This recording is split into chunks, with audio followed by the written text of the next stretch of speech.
columna y baluarte de la verdad, edificando con sana doctrina a la Iglesia de Cristo.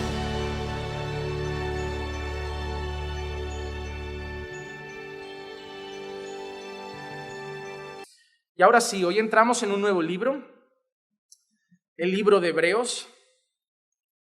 Y antes de entrar en el texto inicial que vamos a leer, yo había dicho que empezaran a leerse los versículos del 1 al 4, porque empezaríamos a trabajar esos versículos, aunque algún hermano ya me comentó que se leyó todo el libro para empezar a meditar en cada capítulo, cada párrafo, cada parte, y me parece excelente, ya pues leer las palabras que vamos a ir analizando poco a poco. Sin embargo, cuando yo empecé a preparar el mensaje de Hebreos 1, del 1 al 4, que será el primer mensaje que estaré dando, decidí hacer otra cosa y he cambiado los planes. La semana que viene daré Hebreos del 1 al 4. Y hoy lo que voy a hacer es una introducción. Me gustaría que hoy tuviéramos una imagen general de todo lo que vamos a ver. Vamos a hablar del autor, la época, el destinatario. Vamos a hablar de los temas más importantes que se tratarán. Vamos a tener esa idea, para que hoy tengamos una idea de todo lo que veremos en el libro y luego a partir de la semana que viene ya ir desde el primer capítulo, versículo a versículo. Pero me deseaba que hoy tuviéramos un panorama general.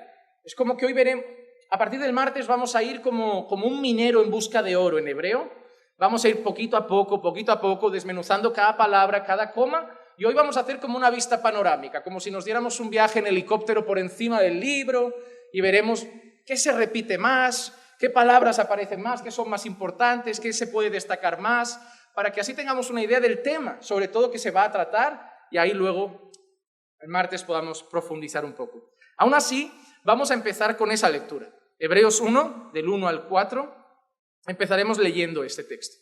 Dice así: Dios, habiendo hablado hace mucho tiempo, en muchas ocasiones y de muchas maneras a los padres por los profetas, en estos últimos días nos ha hablado por su Hijo, a quien constituyó heredero de todas las cosas, por medio de quien hizo también el universo.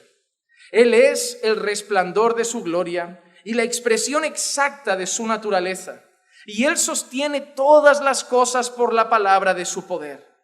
Después de llevar a cabo la purificación de los pecados, se sentó a la diestra de la majestad en las alturas, siendo mucho mejor que los ángeles, por cuanto ha heredado un nombre más excelente que ellos. Una cosa que es interesante en este inicio es que en el inicio ya presenta al protagonista del libro. Cuando nosotros hablamos de la Biblia, nosotros siempre estudiamos, sabemos y conocemos que toda la Biblia tiene un tema central. ¿Cuál es? ¿Cuál es? Jesús. Jesús es el centro de la Escritura. Génesis habla de Cristo. Éxodo apunta a Cristo. Levítico, la ley, apunta a Cristo. Deuteronomio apunta a Cristo. Toda la Biblia apunta al Rey Jesús, al Señor Jesús. David nos hace ver a un rey mayor. Sansón nos hace ver a un juez y un libertador infalible y mucho más poderoso. Moisés nos hace ver a un salvador, a un redentor, a un libertador mucho mayor. Todo apunta a Jesús. Pero el libro de Hebreos, a pesar de ser parte de la Escritura y también apuntar a Cristo, el libro de Hebreos no solo apunta a Cristo, sino que Cristo es el protagonista claro. Cristo es lo más excelente. Cristo es lo más grande, Cristo es lo más glorioso, lo más majestuoso, y Hebreos se va a encargar de dejar claro eso. Toda la Biblia apunta a Cristo, pero el libro de Hebreos exalta directamente en cada capítulo a Cristo por encima de todas las cosas. Y hay algo bueno que veremos más profundamente el martes, pero hay algo bonito en el principio de este libro, del libro de Hebreos, y es que empieza diciendo: Dios habiendo hablado. Y yo quiero parar ahí un segundo, porque aunque eso lo analizaré el próximo martes, hay algo bonito en esto. Nuestro Dios ha hablado. Hermano, tenemos un Dios que habla. No tenemos un Dios de madera, no tenemos un Dios egipcio que simplemente se adora pero no se comunica con la creación, porque toda la vida la gente que se ha inventado a lo largo de la historia diferentes dioses, son dioses que crean, son dioses que adoran, son dioses que veneran, son dioses que les presentan ofrendas, pero dioses que luego no tienen trato con aquellos que los adoran. Sin embargo, nuestro Dios es un Dios personal. Nuestro Dios ha hablado. Y como veremos, no solo ha hablado en el pasado a través de los profetas, sino que en el último tiempo siguió hablando y lo hizo para terminar con la perfecta revelación a través de su Hijo. Tenemos un Dios que habla. Pero nos damos cuenta que la palabra de Dios a través de los profetas, ¿dónde está escrita ahora? En la Biblia. Nos damos cuenta que la revelación de Jesucristo, el mensaje de Jesucristo, ¿dónde está escrito? En la Biblia. ¿Y quiénes siguieron reproduciendo las enseñanzas de Jesucristo? Los apóstoles. ¿Y dónde están esas enseñanzas? Entonces, hermano, déjame decirte una cosa. Dios ha hablado, pero la voz de Dios está en la Biblia, no en otras fuentes. No busques un medium, no busques un mediador entre tú y el Señor que te hable de parte del Señor. Dios ha hablado y ha hablado en su palabra. Ha hablado en la Escritura. Como alguien dijo una vez muy bien, si quieres oír la voz de Dios, abre tu Biblia. Y si la quieres oír de forma audible, lee la Biblia en voz alta. Porque la Biblia es Dios hablando. Es Dios hablando. Vamos entonces al libro. La primera cosa cuando leemos un libro es preguntarnos quién lo ha escrito. Yo recibo un libro y quiero saber de dónde viene. ¿Quién ha escrito esto? No podemos aceptar palabras de cualquiera. No podemos aceptar cualquier carta que nos llega hablando de Dios y bueno, pues está bien, esto habla de Dios, pues me sirve. Es importante conocer al autor, ¿verdad? Es importante saber quién lo ha escrito. Normalmente cuando leemos las cartas de Pablo, ¿qué encontramos? Yo, Pablo, siervo de Cristo, llamado a ser apóstol. Y vemos esto, vemos a Juan presentándose en sus cartas, vemos a los autores diciendo yo soy fulano y traigo este mensaje. Pero tenemos un problema con el autor de Hebreos, que no se presenta. Así que la primera cosa que vamos a decir del libro es que no sabemos quién lo ha escrito. Vamos bien, ¿eh? Va bien la cosa. El autor de Hebreos es anónimo, es desconocido. Hay muchos debates, dependiendo los comentarios que leas de Hebreos, dependiendo el libro que leas de Hebreos, dependiendo al pastor o al teólogo que escuches de Hebreos, algunos apuestan por uno, algunos apuestan por otro. La gran mayoría se sigue decantando por uno. Pablo. ¿Por qué se decantan mucho por Pablo? Primero, a Pablo le gusta el lenguaje de atletas, de carrera. En la carta a los Corintios lo vemos y en otras cartas también. ¿Recuerdan en 2 de Timoteo? He corrido, he terminado la carrera. A los Corintios también habla como de una carrera. Y en Hebreos hay una escena en que dice, teniendo a nuestro alrededor gran nube de testigos, prosigamos, corramos con paciencia. Entonces, muchas veces ese lenguaje aparece en las palabras de Pablo. Hay otras enseñanzas en Hebreos que son muy parecidas al lenguaje de Pablo, pero tenemos un problema, y es que en todas las cartas de Pablo, Pablo se presenta. Pablo nunca escribe una carta anónima, y a pesar de que el lenguaje parece paulino, la realidad es que Pablo no se presenta. Podemos sospechar que fuera de Pablo, pero no podemos garantizar que es Pablo. ¿Por qué? Porque Pablo también tuvo discípulos. Y cuando uno aprende de un maestro, normalmente su manera de expresarse, su manera de enseñar, puede ser muy similar a la de su maestro. Si yo cojo una persona de la calle que no sabe nada, la pongo a mi lado y le hablo del Señor y le enseño y ve cómo predico, mi manera de predicar, esa persona que no ha visto a otra persona, que ha aprendido conmigo, probablemente sus formas, su contenido, sus expresiones sean muy parecidas a las mías. Por eso hay muchas personas que no se decantan por Pablo, sino que algunos se decantan por Lucas, otros se decantan por alguien que fue también muy cercano a Pablo mucho tiempo, que es Bernabé. Algunos se decantan por alguien que incluso estuvo en prisión con Pablo, que es Silas. Pero la realidad es que no sabemos si fue Pablo, no sabemos si fue Silas, no sabemos si fue Timoteo, no sabemos si fue Apolos.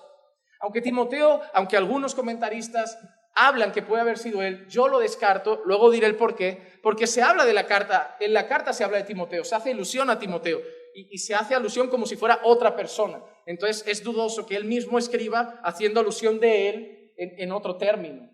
Pero no sabemos quién es. Pero hay una cosa que sí sabemos. Mira lo que dice 2 de Pedro 1:21.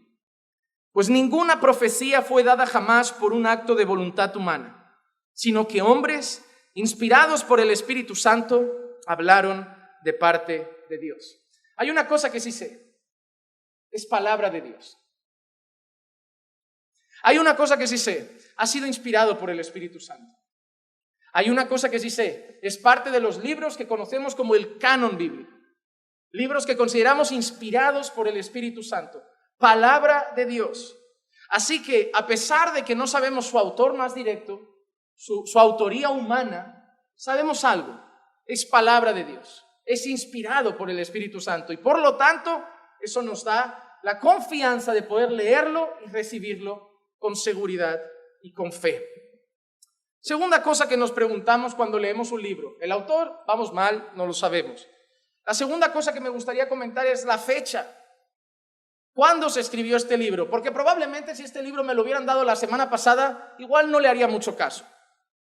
Si alguien llega mañana a la iglesia, nos trae un sobre, carta de Dios a la iglesia caminando por fe, igual dudaríamos un poquito. Pero es importante conocer la fecha de un libro. El libro de Hebreos se entiende que fue escrito entre el 64 y 65 después de Cristo. ¿Y por qué? Pues hay ciertas cosas que dice el libro, además de todo el trabajo que han hecho los historiadores.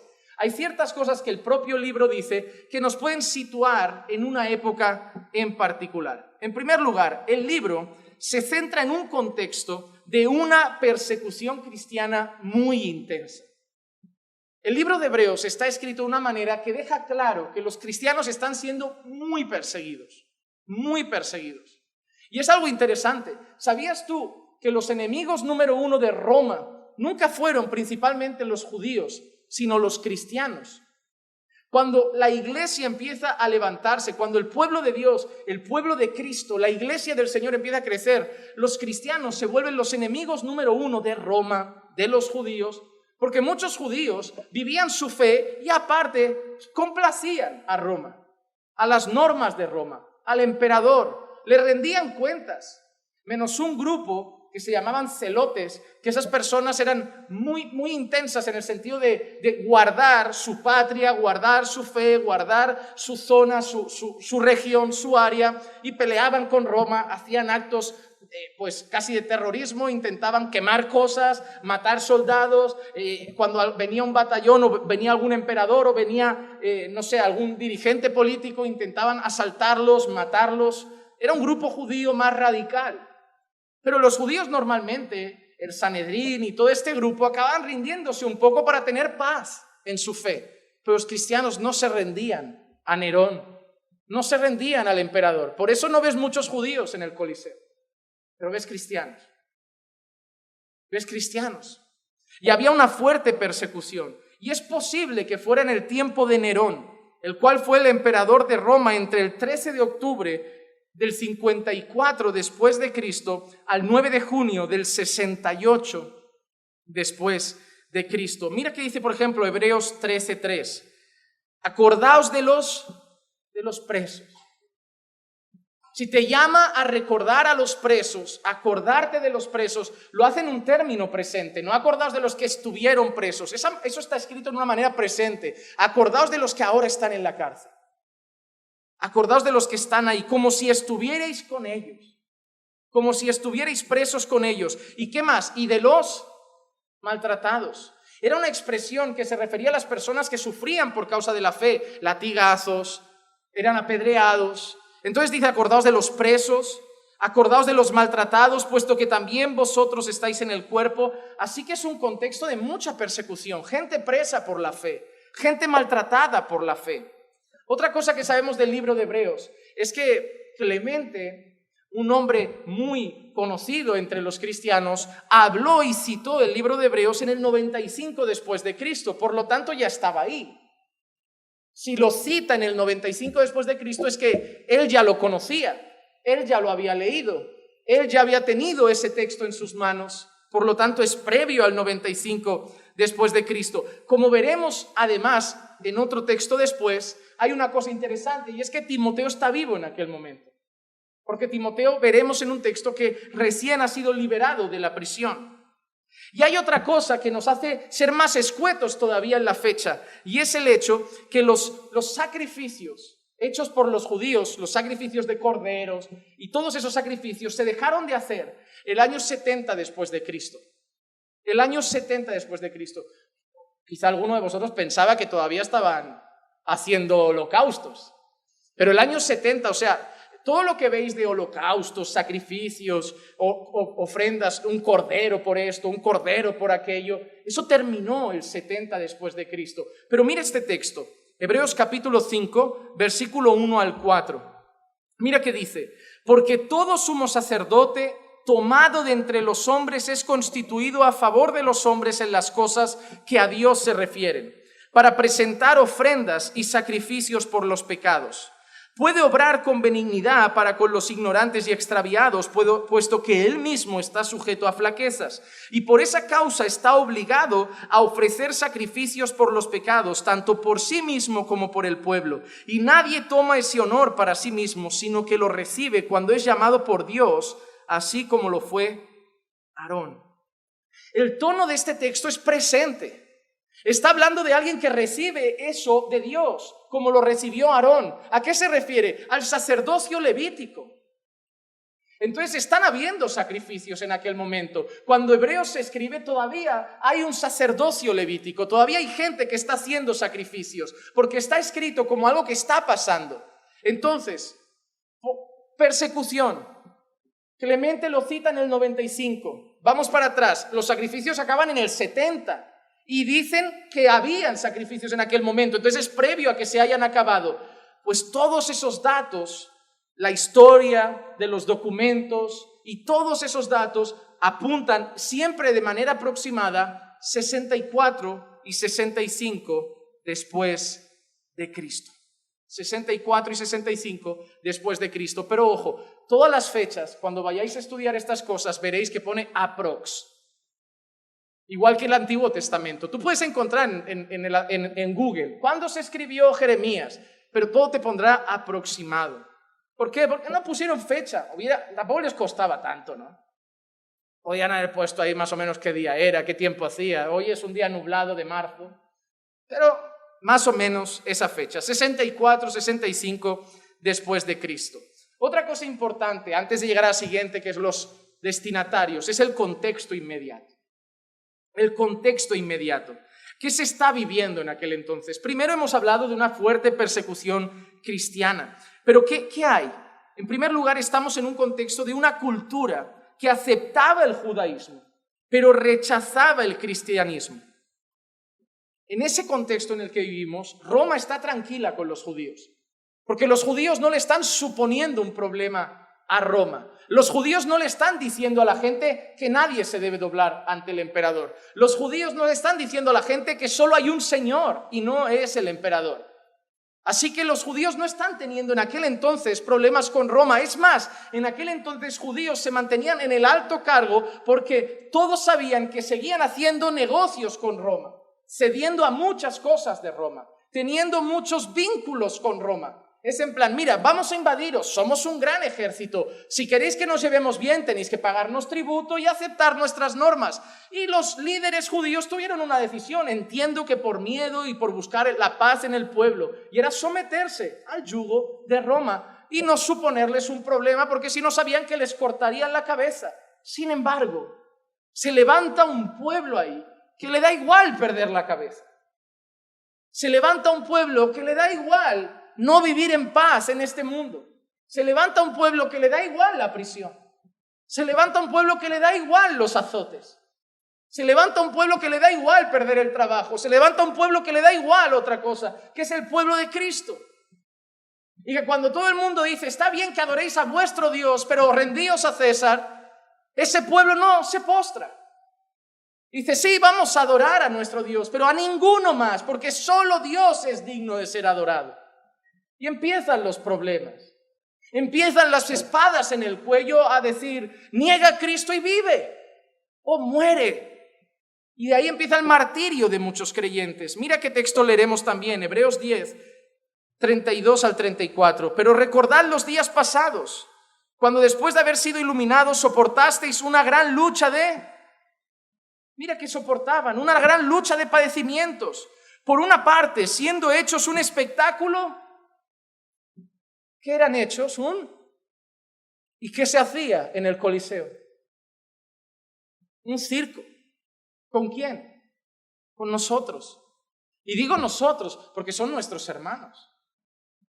Porque, hermano, tú vives una fe muy cómoda en España. Tú vives una fe muy cómoda en Latinoamérica. Pero para que nosotros hoy estemos aquí con esta libertad, hay gente que ha dado sangre.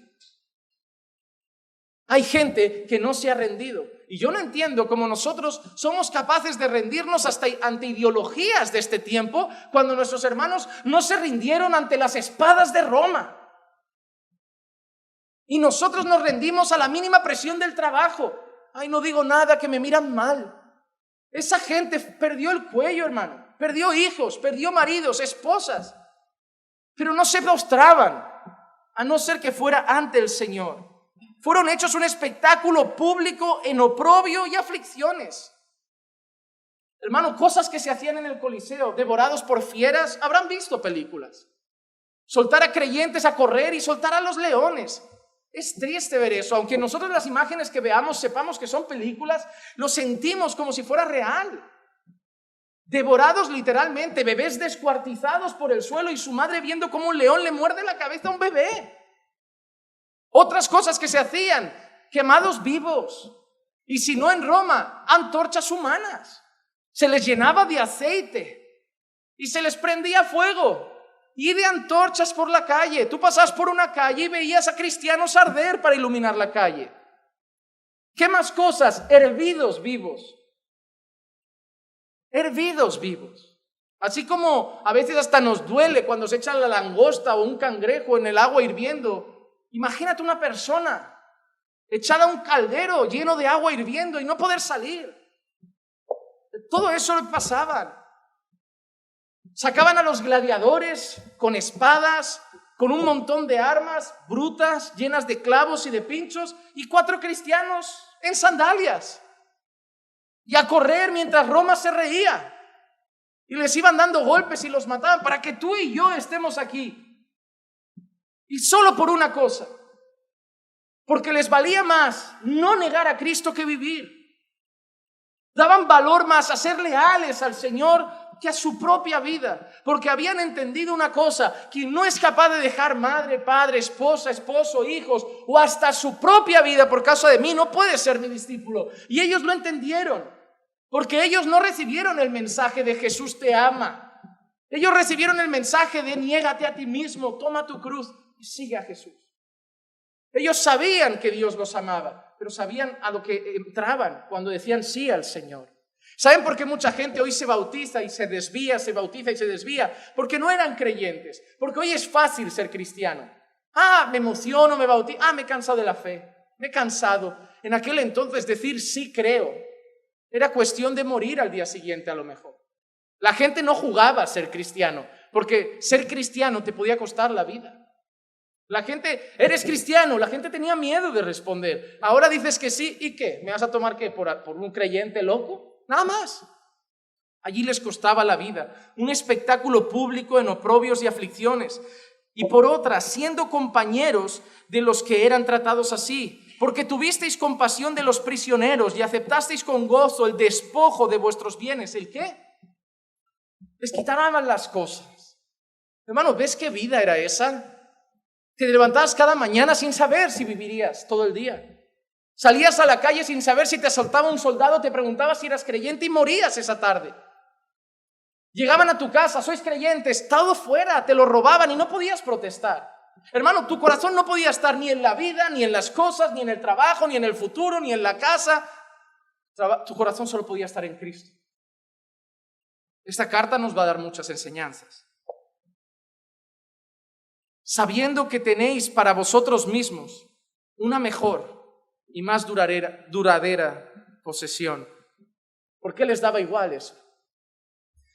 Llévate la plata, llévate el oro, llévate lo que he ganado en toda mi vida.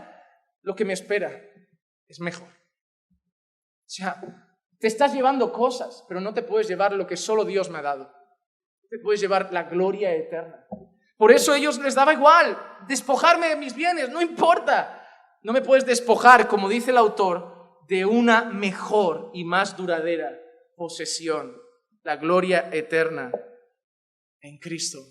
Así que vemos un tiempo de espectáculo, fuerte persecución, y por eso, por la época, entendemos que sería la propia de Nerón. Y además, como hemos dicho antes, vemos que Timoteo había salido de prisión. Hebreos 13:23 dice: sabed que nuestro hermano Timoteo, por ese versículo yo descarto a Timoteo como autor, porque nadie hablaría de sí mismo así. Sabed que nuestro hermano Timoteo ha sido puesto en libertad, con el cual, si viene pronto, os he de ver. Es decir, el autor dice que Timoteo ha sido puesto en libertad, y si Timoteo no tarda, el autor les podría ver en algún momento, pero seguimos sin saber quién es. Muchos siguen hablando de Pablo por eso. Hay muchas dudas alrededor de la autoría, pero sabemos, inspirado por el Espíritu Santo, sabemos 64, 65 después de Cristo aproximadamente, sabemos el contexto de persecución, de espectáculo público hecho con los cristianos, de dolor, de despojarle de todo lo que tenían. Y ahora la pregunta es, los destinatarios. ¿Quiénes son los destinatarios?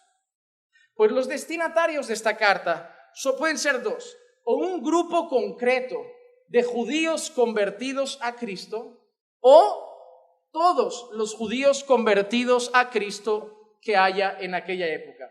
Yo soy partidario de pensar que era para un grupo en concreto, que la carta llegó no a todos los judíos convertidos a Cristo, pero a un grupo en concreto, de una zona en concreta que sí se había convertido al Señor.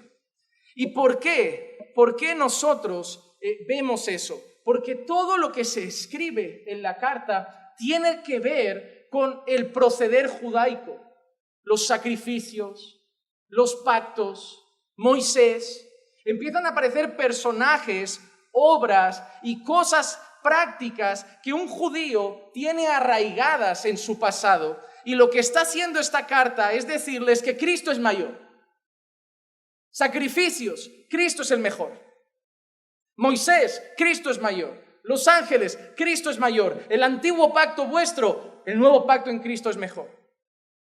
Si te das cuenta, no es una carta propia para un gentil, porque un gentil no ha practicado el antiguo pacto, un gentil no ha hecho sacrificios, un gentil no tiene a Moisés como un judío lo tiene, un gentil no ha hecho ofrendas, no ha hecho holocaustos, un gentil no sabe nada. Un gentil puede haber adorado a Atenas, puede haber adorado a Afrodita, puede haber adorado a Zeus, pero no sabe de esas cosas. Pero ¿a quién le están diciendo? Esto es mayor que Moisés, esto es mayor que el antiguo pacto, este es mayor que todos los sacrificios. Eso es bueno para un judío, pero concretamente para un judío al que están presionando a volver a ser judío.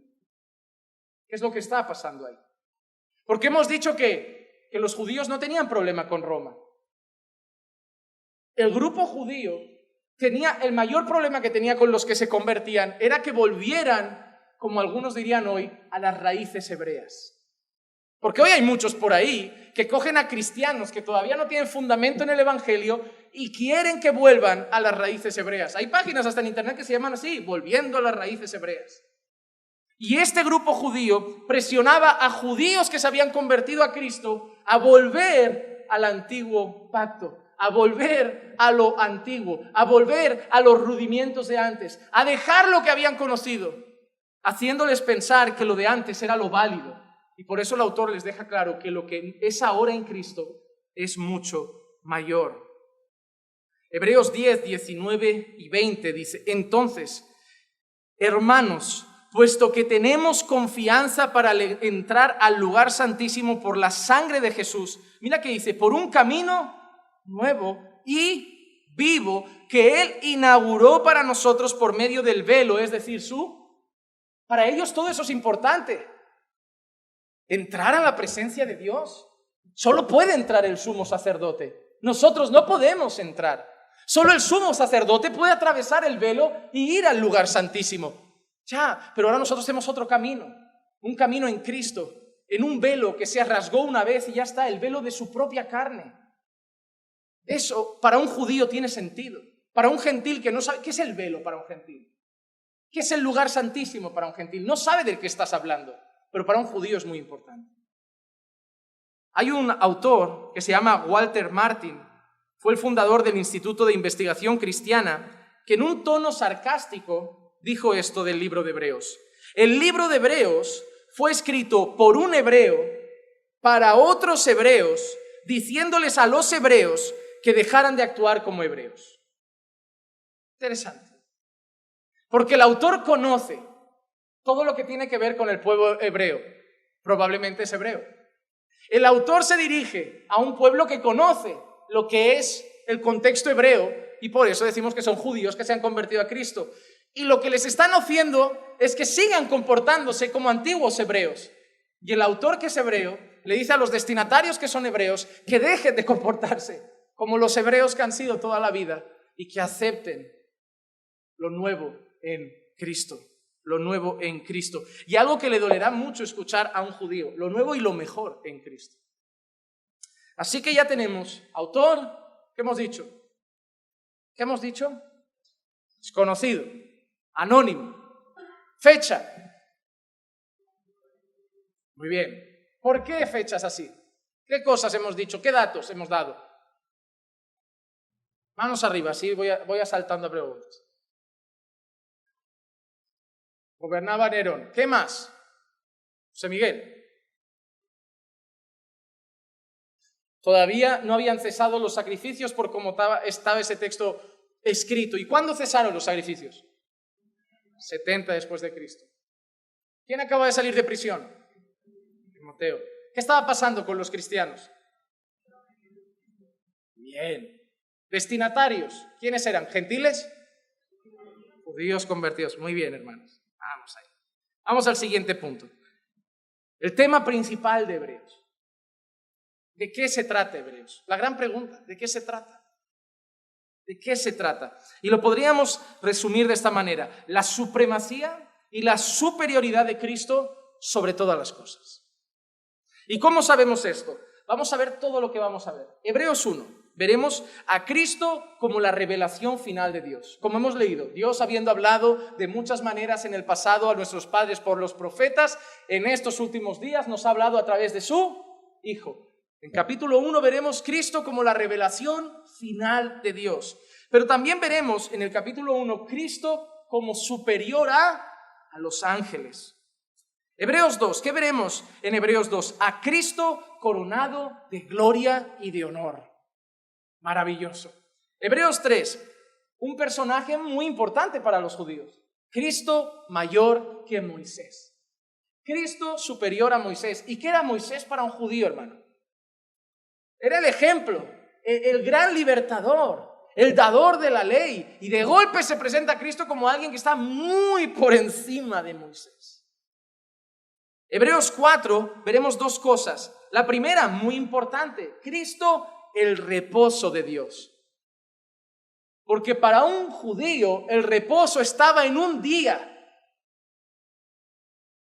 Para el cristiano el reposo está en Cristo.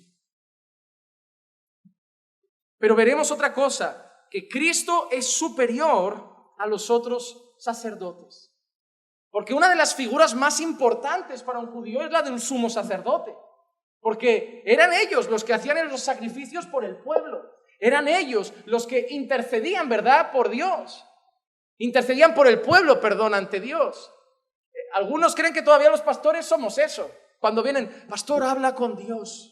Pastor, ves a hablar con Dios de mis problemas. Digo, no, hijo mío, lo de los sumos sacerdotes se acabó. ¿Y ahora qué hacemos? Habla tú. Habla tú. No desprecies ese maravilloso regalo que te han dado. Ves tú. ¿Ves tú? Porque hay mucha gente que no ora y sigue corriendo a los pastores. Ora por mí, ora como si todavía solo uno tuviera acceso. Gracias a vosotros que tenéis a un mediador entre Dios y caminando por fe. Marcos Maciel, ¿no? O yo. No, es Cristo, hermano. Es Cristo. Y Cristo no solo es mediador, sino que te ha dado acceso al trono de la gracia. Sí, está bien orar unos por otros. Está bien decirle a un hermano, ora por mí, hermano, ora por mi carga, ora por mis problemas. Pero no pensando que tú no puedes hacerlo. No pensando que, no, es que mira, yo en mi oración es tarifa plana, la tuya es fibra óptica. A mí a veces no sé ni si llega al trono, creo que se queda por el segundo cielo. Pero la tuya, pastor, tú tienes cara espiritual, tú tienes cara de que oras y ya se ha escuchado. No, hermanos, ¿qué pensamiento tenéis? A veces la gente ve a los pastores como un mediador, como un chamán, como un intermediario. No, pastor, habla tú, intercede tú, ruega tú. No, hermano. Miren, los judíos tenían a Moisés muchas veces como esa figura de mediador. ¿Recuerdan una vez que había una batalla y Moisés levantaba los brazos? ¿Y qué pasaba? Ganaba el pueblo, ¿verdad? Mientras Moisés tenía los brazos, ¿cómo? Bien. ¿Pero qué le pasaron a los brazos de Moisés? Nunca pongas la confianza en los brazos de un hombre. No, pero vienen dos. Eso muestra que los hombres nos necesitamos, pero que al final dependemos de él. Porque al final, tú me lo levantas a mí, ¿quién te lo levanta a ti? Tú también te vas a cansar. Al final nos los vamos a levantar todos los brazos, porque tenemos que reconocer que los brazos de los hombres se cansan. Que solo somos hombres. Que sí, que hay que orar unos por otros, pero que no tenemos un poder especial. Los pastores no tenéis un poder especial, no, tenemos una responsabilidad especial. Velar por el pueblo, cuidar al pueblo, pastorear al pueblo, pero la fe tiene que estar puesta en el pastor de pastores. En aquel que los pastores un día rendiremos cuentas. El príncipe de los pastores, nuestro Señor Jesucristo. Así que una de las cosas que hay en el capítulo 4 es que Cristo es mayor que los sacerdotes. Es interesante porque veremos que los sacerdotes tenían que hacer sacrificios por sí mismos. Antes de presentar los sacrificios por el pueblo, ellos eran pecadores. Primero tenían que limpiarse de sus propios pecados. Pero Cristo es mayor. Porque Cristo nunca tuvo que presentar un sacrificio por sus pecados. Porque Él fue perfecto. Así que veremos eso en el capítulo 4. ¿Qué veremos en el capítulo 5? A Cristo como nuestro sumo sacerdote. Y todas las cosas que vemos en los sumos sacerdotes veremos que están en Cristo. El mediador, Cristo. El que intercede ante el Padre, Cristo. El que hace el sacrificio, Cristo. El que vierte la sangre, Cristo. Cristo será nuestro sumo sacerdote.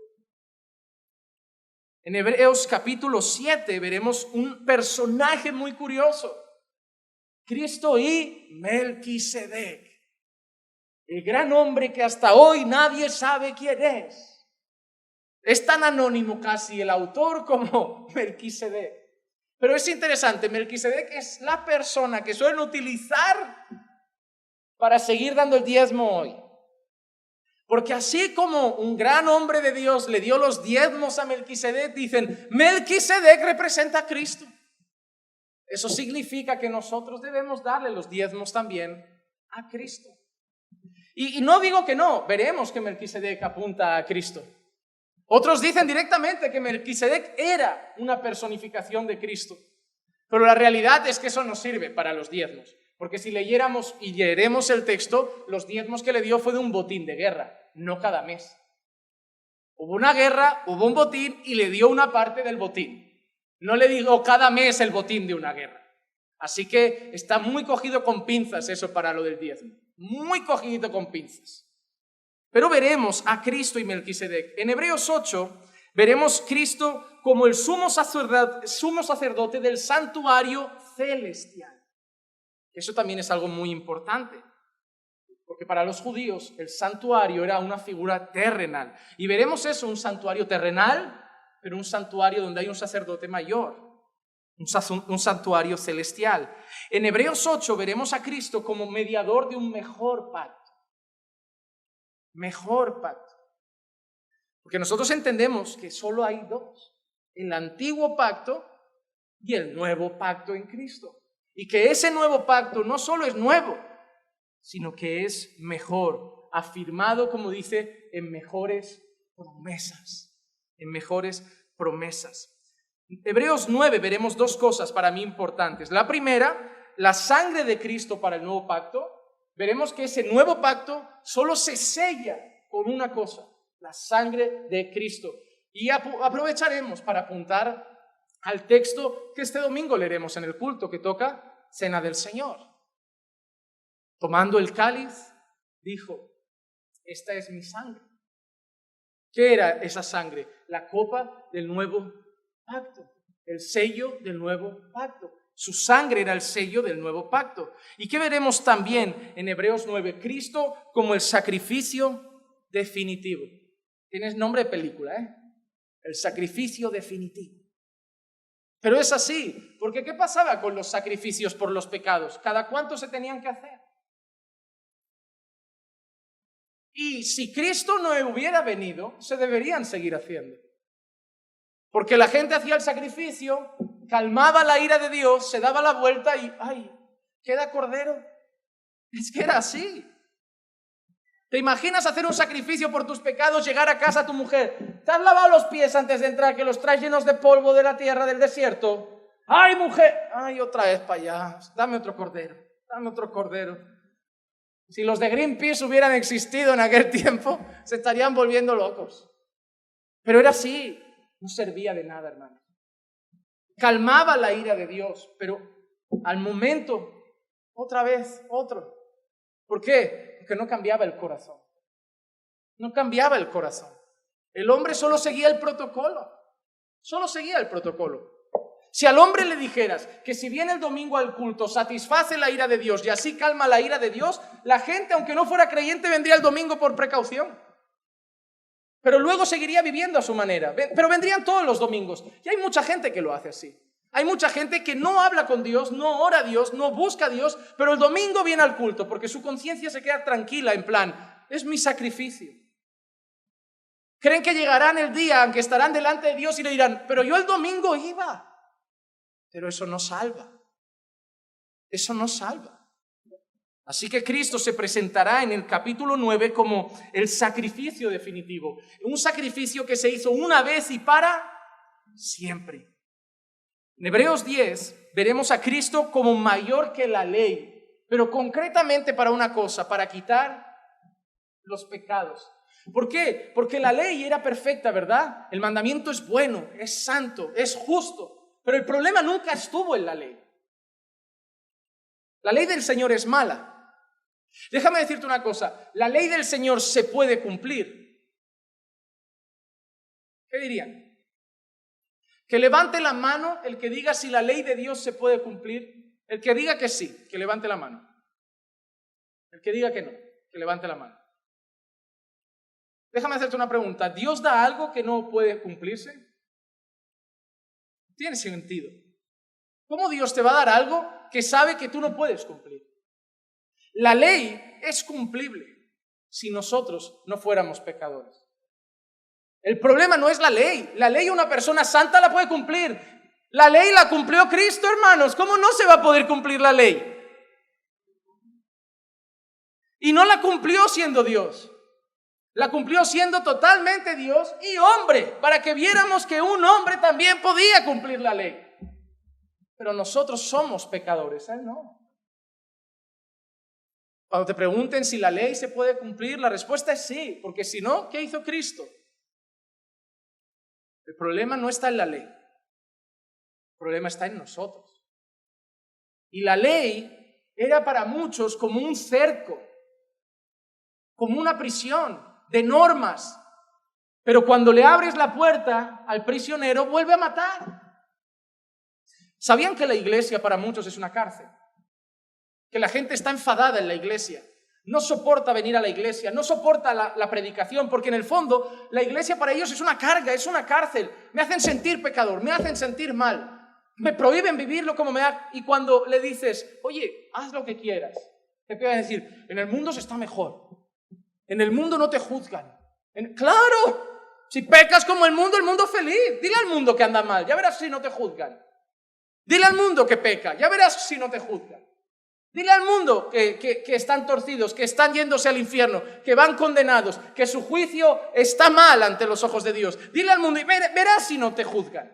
El mundo no te juzga mientras seas del mundo. Y la iglesia tampoco te va a juzgar mientras vivas como un creyente.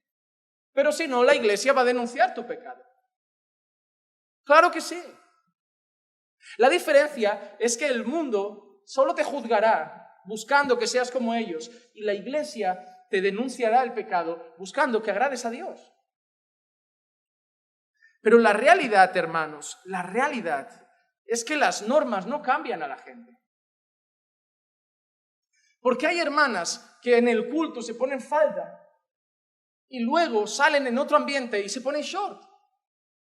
Porque cumplen normas, pero Cristo no ha cambiado el corazón. Hay gente que tiene 2 armarios. Hay gente que si el pastor se sube a su coche porque van a un sitio, pone alabanzas. El pastor se baja, pone los 40 principales. Pura hipocresía. Cumplo normas cuando estoy con la gente que pone las normas. Pero cuando me das libertad soy yo mismo. El cumpleaños es de cristianos. Pues celebrémoslo a lo cristiano. Cantemos alabanzas, hagamos bonito. Hoy es el cumpleaños de mi primo el mundano. Pues bailemos bachata. Pero esos no son cristianos que se acoplan al mundo. Esos son mundanos que pasan tiempo en la iglesia. Porque el cristiano no se rinde a este mundo. Podemos estar con mundanos. Ojo, podemos estar con mundanos. Jesús estuvo en las bodas de Caná y yo no creo que todo el mundo allí fuera un fiel devoto. Pero podemos estar entre ellos y ser luz para ellos. Cuando tú sabes quién eres, tú puedes estar en Babilonia sin pecar como los caldeos. Cuando tú sabes quién eres, tú puedes estar en Babilonia y no doblarte a la estatua de Nabucodonosor. Cuando tú sabes quién eres, tú puedes estar en el palacio del rey y no comer de los manjares del rey. ¿Por qué? Porque tu identidad está en Cristo, no en el entorno. Y hay gente que es de una manera dependiendo con quién está. Porque la ley, las normas, no cambian a la gente. Solo hacen que se camuflen. A veces por conciencia, a veces por vergüenza, a veces por reputación, pero solo hace que actúen. La mayoría de personas que nosotros decimos se ha desviado, nunca fueron. Solo que durante un tiempo se sentían en una cárcel y a la que alguien les dijo, mira, ya puedes hacer lo que quieras, fueron corriendo a donde querían ir desde el principio. Si a ti ahora te dijeran que vamos a un prostíbulo, irías. Si ahora yo soy tu pastor y te digo, hermanos, mira, mañana es el cumpleaños de mi esposa, quería celebrarlo con los varones, toma unos cubatillas. Algunos me mirarían como, está loco. Pero otros dirían, bueno, pero si es el pastor, él sabrá por qué lo pide. La Biblia dice, obedeced a vuestros pastores. Algún listo usaría hasta la Biblia. Porque la Biblia también sirve para trampas. El Evangelio de la Prosperidad no usa el Corán, El Evangelio de la Prosperidad usa la Biblia. Porque todo ladrón encuentra un versículo. Todo ladrón. Todo falso apóstol te dirá, mira, hay un versículo que pone, y vendían todo y lo ponían a los pies de los apóstoles. Mira qué listo. Siempre encuentran uno los pillos. No les gusta el de Pedro diciendo, no tengo oro ni plata. Ese lo omito. Hermanos, la ley no cambia. La ley pone límites. Solo cambia el corazón Cristo. Solo cambia el corazón Cristo. Va a llegar un día en tu proceso de santificación que en vez de ver el mundo como algo que te tienta, vas a ver el mundo como algo que ni te explicas cómo te pudo gustar. Yo recuerdo en mi conversión que tenía luchas con algunas cosas y seguimos luchando con el carácter, con el orgullo, pero hay cosas que ahora miro y digo, en serio, miren, yo solía fumar marihuana, hachís, nada de drogas más sintéticas o peores, pero lo que nosotros consideramos que ni droga era, pero es droga. Y ahora simplemente el olor me da náuseas y pienso, ¿en serio? Por lo asqueroso que es, ¿cómo podía relajar eso y como casi necesitarlo? Yo ahora veo gente en un vídeo o en una serie, una película, en alguna escena, en una fiesta desalocada entre jóvenes llenos de alcohol, así como un poco tipo lujuria, y veo y digo, ¿cómo me podía divertir eso? Te lo digo en serio, hermano, a mí ahora me sueltas en medio de una discoteca y voy a ser la persona con la cara más amarga ahí. No me vas a ver sudando como, ay, no, no, voy a decir, sacadme de aquí, por favor. Si ya voy al chonero y me parece que la música está muy alta mientras como, que me entran ganas de ir al restaurante y decir, la comida está buena, pero me apagas el reggaetón ya, por favor, que me está estropeando la comida. Pero no puedo, no soy el dueño de los restaurantes. Pero me pasa algo que antes te subes a la mesa y bailas, ahora te parece una locura. Pero eso no lo hace la ley. Eso lo hace el Espíritu Santo en el corazón. Tu hijo, si le pones normas, puede llegar a vivir que parezca un cristiano. Pero tú debes rogar que nazca de nuevo. Porque si no va a ser otro que parecía cristiano y cuando cumple 18, ay, mi hijo No, tu hijo nunca fue. Tu hijo cumplía normas. Tu hijo era un buen muchacho en el mundo, considerado en el mundo, un buen muchacho. Le decías a las 10 y a las 10. Iba a la iglesia y ni reclamaba. Tenía hasta educación, buenos valores, claro, lo han criado unos cristianos. Es normal que sea educado con buenos valores, pero a la que le dijiste, ahora eres mayor de edad, ahora tú tomas tus decisiones, ahora te independizas. Él hizo lo que el corazón le pedía. Ya no cumplía las normas de papá, ahora ya seguía su propio corazón. Las normas están bien, yo no digo, ahora no le ponemos normas a los niños. Claro que sí, pero sobre todo predica el Evangelio. Sobre todo ora a Dios por su vida. Hay gente que tiene hijos obedientes, pero no cristianos, y creen que son cristianos. Tú necesitas que tu hijo nazca de nuevo. Para eso necesita venir también a la iglesia, a escuchar el Evangelio. A escuchar el Evangelio. En el capítulo 11 ya veremos otras cosas, porque los 3 últimos capítulos son más quizá para nosotros. En el capítulo 11 veremos a lo que conocemos mucho como los héroes de la fe. Sin embargo, Cristo es mayor, porque esos héroes de la fe que veremos, todos fallaron. Son héroes, pero todos fallaron. En el capítulo 12 veremos la carrera y la perseverancia cristiana. Volveremos a hablar de perseverar, de estar firmes. Y en el capítulo 13 es un capítulo que normalmente tiene el titulito de deberes cristianos. Deberes cristianos. Así que lo que vemos en todas esas figuras es que apuntan mucho al antiguo pacto, ¿verdad? Sacerdotes, sacrificios, ley, pacto. Y eso es lo que nos hace pensar que era para hebreos, que estaban siendo presionados a dejar lo que habían recibido en Cristo para volver a las antiguas costumbres. A dejar a Cristo para volver a sus sacerdotes, a dejar a Cristo para volver a Moisés, a dejar al nuevo pacto para volver al antiguo, a dejar a Cristo como el gran sacrificio para volver a hacer sacrificios. Un poquito quizá parecido a lo que estaban sufriendo los gálatas con los judaizantes, a los que Pablo les escribe como diciendo, miren, al final temo que lo que haya hecho por vosotros sea en vano. Habéis recibido el Evangelio y estáis volviendo casi a circuncidaros. Una locura. Así que ahí vemos los temas que estaremos viendo. Otro punto que he querido poner en este resumen es el lenguaje más común utilizado en esta carta. Las 3 cosas que veremos más comunes en la manera como se expresa el autor es la primera, una cosa que llamamos exaltación. El autor va a estar constantemente exaltando a Cristo. En segundo lugar, veremos contrastes. Me gusta porque Santiago está pegadito en la Biblia, ¿verdad? Y Santiago es un libro lleno de contrastes, ¿sí o no? ¿De qué? Vimos la lengua, ¿verdad? El anterior jueves. Ahora este jueves, para los que vengan, toca sabiduría. Sabiduría. Y Santiago volverá a hacer contrastes. La sabiduría de lo alto, que así se titula el mensaje, y la sabiduría que Santiago llama terrenal y diabólica. Así que Hebreos también hace contrastes entre algo y algo mejor, esto y esto mejor, esto y esto mayor. Y Hebreos tiene otro lenguaje que aparece varias veces, no tanto, pero varias, que son advertencias. Si se dan cuenta, hay 2 capítulos de Hebreos que son los más utilizados para advertir de la posible pérdida de la salvación. concretamente un texto que está en Hebreos 6 y un texto que está en Hebreos 10. Y me gustará llegar ahí, porque como llegaremos poquito a poco, veremos que no son amenazas.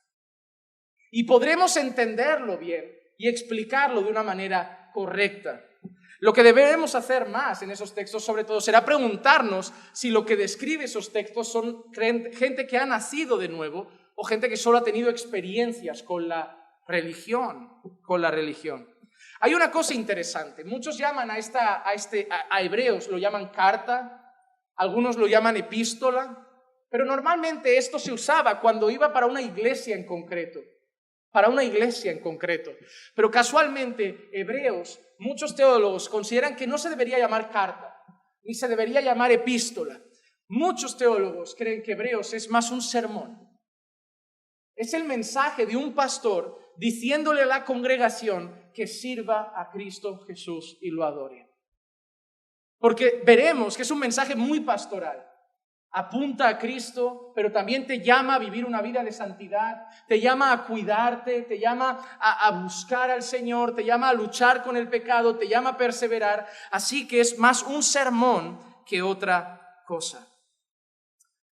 El próximo punto que quiero ver, ya me estoy quedando sin tiempo, yo soy malo hasta para dar introducciones, yo tengo que cambiar esto. Hermanos, denme un par de años y aprendo a predicar rápido, se lo digo en serio, pero un par de añitos. Los temas más destacados de la carta, del libro o del sermón de Hebreos podrían ser En primer lugar, son palabras que yo he visto que aparecen mucho. Y cuando una palabra aparece mucho, es que es importante. Entonces, una palabra que aparece mucho, y hablando de contrastes y exaltación, es la palabra más o mayor. Es una palabra que aparece muy seguido, apuntando a Cristo como algo más grande o mayor que otra cosa que ellos podían conocer. Vamos a ver dos ejemplos. Hebreos 3:3, porque Él ha sido considerado digno de más gloria que Moisés. Mayor gloria, más gloria, así como el constructor de la casa tiene más honra que la casa. Lo bonito de Hebreos son esas expresiones. Digno de más gloria que Moisés. Porque el constructor de la casa tiene más gloria, más honra que la casa. ¿Quién es el creador de Moisés? Es Dios, es Cristo. ¿Cómo va a tener más gloria la criatura que aquel que lo creó? Hebreos 6, 13 al 16 dice, pero pues cuando Dios hizo la promesa a Abraham, no pudiendo jurar por uno mayor, juró por sí mismo diciendo, ciertamente te bendeciré y te multiplicaré. Y así, habiendo esperado con paciencia, obtuvo la promesa, porque los hombres juran por uno más grande, por uno mayor que ellos mismos, y para ellos un juramento dado como confirmación es el fin de toda discusión. Otra palabra que aparece mucho, mejor o superior. La palabra mejor o superior aparece 12 veces en el libro de Hebreos. 12 veces en el libro de Hebreos. Vamos a ver 3 ejemplos. Hebreos 1:4 dice, siendo mucho mejor que los ángeles por cuanto ha heredado un nombre más excelente que ellos. Dependiendo de la traducción pone superior, pero es lo mismo, una exaltación mayor, superior, mayor, mejor. Así que vemos otro, Hebreos 8:6. Pero ahora Él ha obtenido un ministerio tanto mejor, tanto mayor, tanto superior, por cuanto es también el mediador de un mejor pacto, un mayor pacto, un pacto superior, establecido con mejor. ¿Ven cuánto aparece en un solo versículo? ¿Ven cuánto aparece? Un ministerio mejor, en un pacto mejor, con promesas mejores. Hebreos 9:23, por tanto fue necesario que las representaciones de las cosas en los cielos fueran purificadas de esta manera, pero las cosas celestiales mismas con mejores sacrificios que estos. Así que esa palabra también es importante. 12 veces aparece en Hebreos, la palabra mejor o superior. Pero ahora hay una palabra que aparece 33 veces. En un libro, 33 veces, la palabra fe. La palabra fe. Hebreos 6:1 dice, por tanto, dejando las enseñanzas elementales acerca de Cristo, avancemos hacia la madurez, no echando otra vez el fundamento del arrepentimiento de obras muertas y de la fe hacia Dios. Hebreos 10:38, mas mi justo vivirá por la fe. ¿De qué libro le suena? ¿De qué libro le suena? ¿Nadie viene los domingos? Habacuc. A lo mejor vienen al grupo de Mark. No, pero si nos vamos turnando, lo tendrían que saber. Pero aparece más de una vez en la Biblia ese versículo. Pablo también lo cita alguna vez. Algunos creen que Pablo, pero mi alma no se, y si retrocede, mi alma no se complacerá en él. Hebreos 11:1-3. Este es el que casi todos los cristianos lo saben de memoria, ¿verdad? Después de Juan 3:16, este está ahí en el ranking de los top 5 versículos memorizados por cristianos. Ahora bien, la fe es la certeza de lo que se espera y la convicción de lo que no se ve, porque por ella recibieron aprobación los antiguos. Por la fe entendemos que el universo fue preparado por la palabra de Dios, de modo que lo que no se ve fue hecho de cosas visibles. Así que la palabra fe veremos que es una palabra que aparece muy, muy seguido. Y no quería olvidar esta, porque es una palabra que también aparece 17 veces. 17 veces, no son pocas, y es la palabra pacto. La palabra pacto, una palabra muy importante para Dios y su pueblo. Hebreos 7:22 dice, por eso Jesús ha venido a ser un fiador de un mejor pacto. Hebreos 8:9-10 dice, no como el pacto que hice con sus padres el día que los tomé de la mano para sacarles de la tierra de Egipto, porque no permanecieron en mi pacto y yo me desentendí de ellos, dice el Señor, porque este es el pacto que yo haré con la casa de Israel después de aquellos días, dice el Señor. Pondré mis leyes en la mente de ellos y las escribiré en sus corazones, y yo seré su Dios y ellos serán mi pueblo. Hebreos 9:20 diciendo, esta es la sangre del pacto que Dios os ordenó. O Hebreos 10:16, este es el pacto que haré con ellos después de aquellos días, dice el Señor. Pondré mis leyes en su corazón y en su mente las escribiré. Así que palabras que vamos a ver mucho: mayor, superior, mejor, fe, pacto. Así que para que tengamos una idea. Y quiero acabar con 2 últimos puntos y nos vamos a casa. Acabo bien, estoy mejorando, Hoy se van a ir puntuales. Hoy cenan a las 9:30 y corren. Una cosa importante son 5 advertencias severas que hay en Hebreos. Por eso creo que es un mensaje pastoral, porque tiene advertencias y los pastores suelen advertir. Así como un padre advierte a un hijo, cuidado con quién andas, no te juntes con fulano. Los pastores tenemos tendencia a ser el pesado de la iglesia. Seguramente quien mejor te caiga en la iglesia nunca será tu pastor. Es más, dirás, es mi cumple, voy a invitar a algunos hermanos. El pastor no pasará por tu cabeza, a no ser que quieras cumplir para que él no se siente mal. Pero normalmente no, porque va a ser el que va a llegar a tu fiesta a decir, hermano, ha faltado un poco de palabra, ¿no? Y tu mamá, ¿para qué lo invitamos? ¿Para qué llevamos al tío este? Que parece que en vez de disfrutarme uno anda, ¿verdad? Y siente que el pastor lo está supervisando. A ver, ¿están dando recto? ¿Están dando torcido? Pero hermano, tienes que entender que soy la persona que Dios ha elegido, por lo menos mientras estés aquí, para ser el pesado que cuida de tu vida. Porque tú también eres el pesado para tus hijos. Porque en el cumpleaños de tus hijos, si pudieran elegir, solo estarían con sus colegas. Porque tú vas a estar más vigilando que no se rompa nada. Vigilando que, hijo, la música, bájala que se queja la vecina. Hijo, que pongan posavasos. Hijo, que no cojan eso. Hijo, ¿y tú para qué mando a mi madre quedarse en mi cumpleaños? Mamá, déjame celebrarlo con mis amigos. Pues yo tengo ese papel en tu vida. Sé que igual no te parece muy agradable, pero estoy convencido que así como un hijo crece y luego te da las gracias de gracias por cuidarme, muchos dentro de unos años dirán, pastor, gracias. Porque sabemos que en el fondo lo hacía para que estuviéramos bien con el Señor. Hermano, solo quiero decirte una cosa y te lo digo con el corazón de un pastor. Cuando yo te corrija, nunca disfruto con ello. Jamás.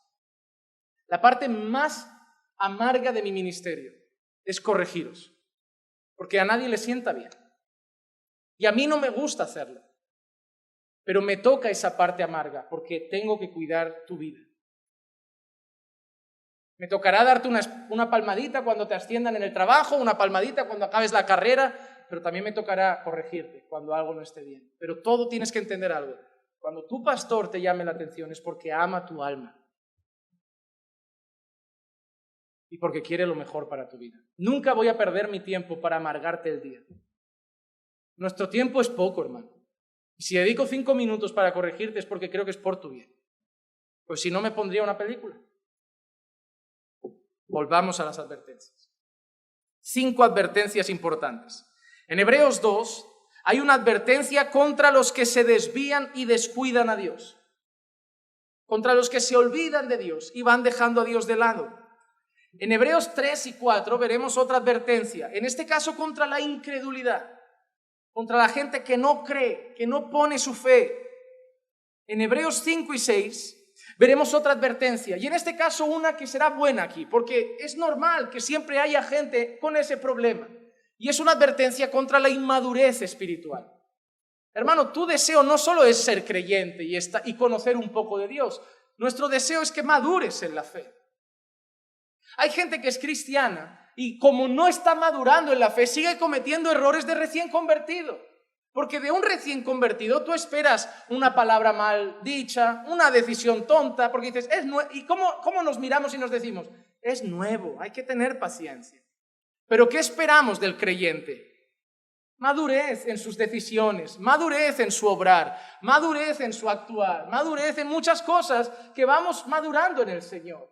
Y hay una advertencia contra los que se afirman en seguir en una inmadurez. Dios quiere que maduremos. En Hebreos 10 veremos otra advertencia, la advertencia contra los que permanecen pecando. Ahí está uno de los textos que se suele usar para perder la salvación. Pero es interesante porque la Biblia dice que los que permanecen pecando o los que practican el pecado son del diablo. No que se irán con el diablo, no que se los llevará el diablo, sino que ya son de él. Porque el creyente puede pecar, pero no lo practica. El creyente puede caer, pero no se queda en el suelo. Como alguien lo definió una vez, la oveja se puede manchar en el lodo o meter en el lodo, pero solo el cerdo se revuelca en él. Y la advertencia, la quinta y final, Hebreos 12, es una advertencia ya severa contra los que directamente rechazan a Dios. Contra los que rechazan a Dios. Así que eso es todo el panorama de lo que nos vamos a ir encontrando. ¿Tienen ganas? Interesante, ¿verdad? Aprenderemos mucho a nivel doctrinal, mucho llamado de Dios a la santidad, a una vida piadosa. Probablemente casi todos los textos que nos conduzcan más en nuestra vida cristiana serán al final, porque como hemos visto son los capítulos finales, los 3 últimos. Pero al menos vendremos cada martes y saldremos diciendo por la puerta, qué grande es Jesucristo. Qué grande es Jesucristo. Pero antes de irnos, yo quiero irme con otra cosa. El texto que hemos usado al principio, Hebreos 1 al 4, decía que Dios había hablado a los profetas, ¿verdad? A los padres a través de los profetas y que luego habló a través de su Hijo. Pues mira cómo llega casi al final de la carta, Hebreos 12, 25 al 29, casi al final de la carta, sí que hay un capítulo después, pero casi al final mira que leemos. 25, mirad que no rechacéis al que habla, porque si aquellos no escaparon cuando rechazaron al que los amonestó sobre la tierra, mucho menos escaparemos nosotros si nos apartamos de aquel que nos amonesta desde el cielo. Su voz hizo temblar entonces la tierra, pero ahora Él ha prometido diciendo, aún una vez más yo haré temblar no solo la tierra, sino también el cielo. Y esta expresión, aún una vez más, indica la remoción de las cosas movibles como las cosas creadas, a fin de que permanezcan las cosas que son inconmovibles. Por lo cual, puesto que recibimos un reino que es inconmovible, demostremos gratitud, mediante la cual ofrezcamos a Dios un servicio aceptable con temor y reverencia, porque nuestro Dios es fuego consumidor. Así que empezamos diciendo que Dios ha hablado Y una de las advertencias finales es: no rechacéis al que habla. Empezamos diciendo que en esta carta veremos algo: Dios habla. Y termina diciendo: Dios habla. Y Hebreos va a ser un libro en el que Dios nos va a hablar. Vamos a orar. Padre, te damos gracias por habernos permitido tener hoy esa visión, Señor, amplia, panorámica, Señor, del libro de Hebreos. Padre, estoy expectante para poder enseñarlo, para poder compartirlo, expectante de cada cosa que mientras lo estudiamos vamos a poder atesorar en nuestro corazón.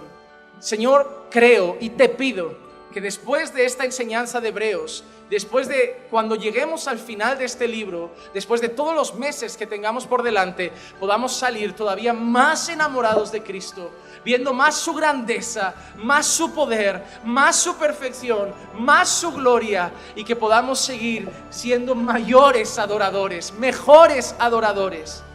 Señor, que Cristo sea exaltado cada martes, Señor.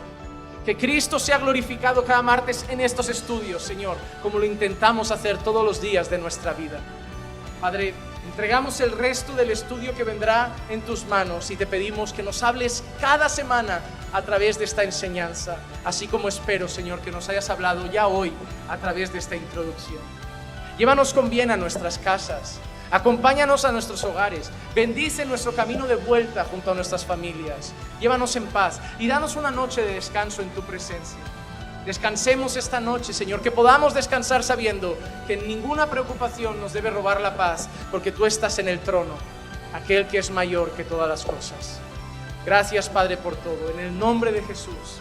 Amén, amén y amén.